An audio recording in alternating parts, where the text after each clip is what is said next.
হামজার খেলা নিশ্চিত হয়েছে বাংলাদেশ দলে।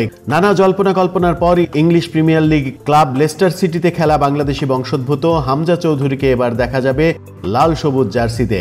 ইংলিশ ফুটবল অ্যাসোসিয়েশনের অনুমতি মেলায় আগামী মার্চে এশিয়ান কাপ বাছাই পর্বে ভারতের বিপক্ষে অ্যাওয়ে ম্যাচেই বাংলাদেশের জার্সিতে অভিষেক হতে পারে এই ফুটবলারের।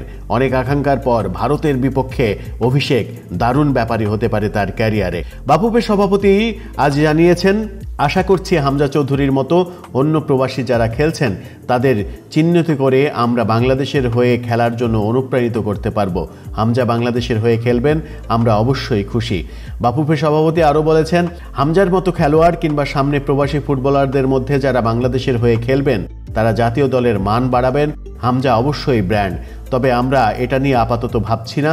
আমরা জাতীয় দলকে জিততে দেখতে চাই, দলকে জেতার মানসিকতায় নিয়ে যেতে চাই। ব্র্যান্ডটা সবাইকে নিয়ে তৈরি করতে পারবো আশা করি।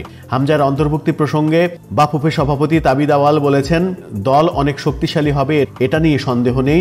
হামজা যেহেতু ডিফেন্সিভ মিডফিল্ডার, তাই দলের রক্ষণটা অনেক গোছানো হবে। প্রবাসী বাংলাদেশি বংশোদ্ভূত অনেকেই ভালো করছেন, আমি বিশ্বাস করি হামজা তাদের অনুপ্রেরণা হবে।